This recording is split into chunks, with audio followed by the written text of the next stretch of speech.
9 ते 5 चा एक काळ होता. 9 वाजता ऑफिसला जायचं, 5 वाजता सुटायचं. घड्याळाच्या काट्याकडे बघायचं, 5 वाजले, काम संपलं. आता सुद्धा दाखवताना असंच दाखवलं जातंय. तुमच्या जॉइनिंग लेटरमध्ये कामाचे तास 8च दिलेले असतात. कायदाच आहे तसा. काय म्हणता? तुमच्यावर अन्याय होतोय? अहो, हे तर प्रत्येक कॉर्पोरेट एम्प्लॉयी म्हणतोय. प्रत्येक या ना त्या कंपनीत काम करणारा व्यक्ती कॉर्पोरेट मजदूरचा मीम आपल्या मित्रांना पाठवून शांत बसतो. राग तर त्याला पण लय येतो. पण आपल्या जबाबदाऱ्यांचं भान त्याला हक्क वगैरे सारख्या काल्पनिक गोष्टींपासून लांब ठेवतं. हो, काल्पनिकच म्हणावं लागेल. आता सुप्रिया सुळेंनी संसदेत मांडलेल्या एका विधेयकामुळे एका दिवसात 8च तास काम करण्याचं स्वप्न बघणाऱ्या कामगाराच्या आशा आता पल्लवित झाल्या आहेत. त्याला वाटतंय की खरंच एकदा ऑफिस सुटलं आणि कामाचे तास संपले की काम बंद. त्याची बायको त्याला रोज हीच तर आठवण करून देत असती ना. आजच्या व्हिडिओत सुप्रिया सुळेंनी मांडलेल्या संसदेतील विधेयकामुळे कामगार वर्गात काय प्रतिक्रिया आहेत, हे बिल खरंच अस्तित्वात येईल का, या विधेयकामध्ये नेमकं मांडलंय काय, यावरच सविस्तर बोलूया. नमस्कार, मी दिनेश, तुम्ही पाहताय महाराष्ट्र कट्टा.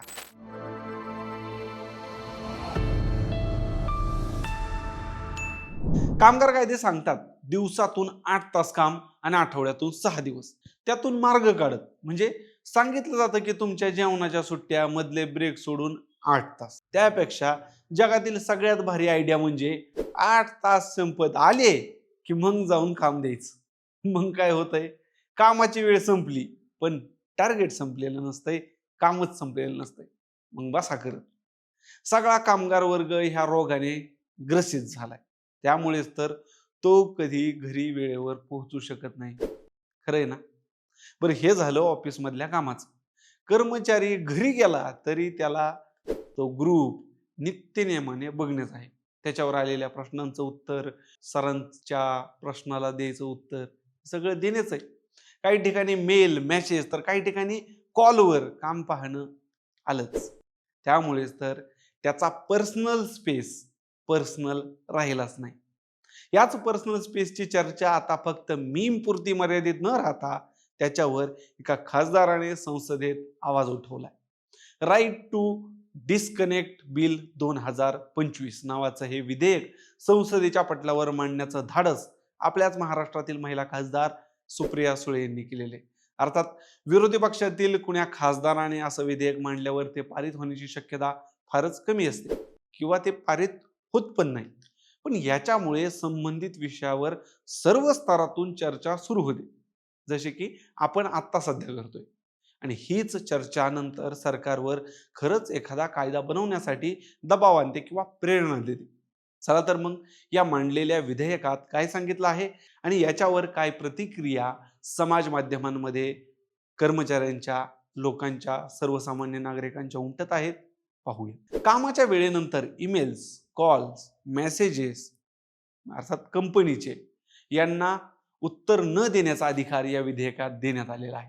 म्हणजे ऑफिसकडून आलेल्या कुठल्याही पद्धतीचा ईमेल, कॉल आणि मेसेजला उत्तर देणं बंधनकारक आता असणार नाही, असा अधिकार यामुळे कर्मचाऱ्यांना मिळेल. अर्थात हे विधेयक मंजूर झालं तर.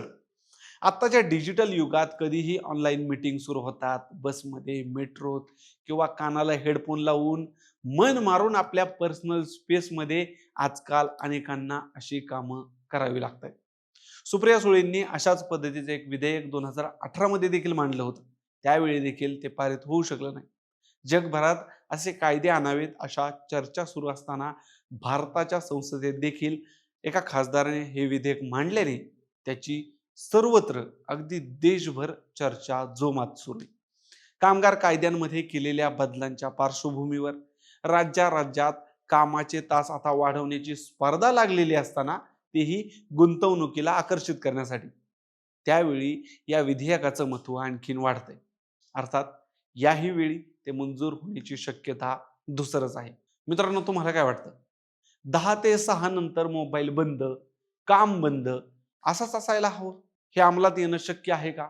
याची किती गरज सध्या तरुण वर्गाला आहे? बर्नआउट म्हणजे सतत काम काम काम करत राहिल्याने अशी मानसिक अवस्था येते जिथे कामाची क्वालिटी वाढते का नाही माहीत नाही, पण मानसिक आरोग्याची गुणवत्ता चांगलीच खालावते. या सगळ्यावर तुमचं मत, तुमच्या प्रतिक्रिया कमेंट करून सांगा आणि अशाच माहितीपूर्ण व्हिडिओजसाठी महाराष्ट्र कट्टा या आपल्या यूट्यूब चॅनलला सबस्क्राईब नक्की करा. धन्यवाद.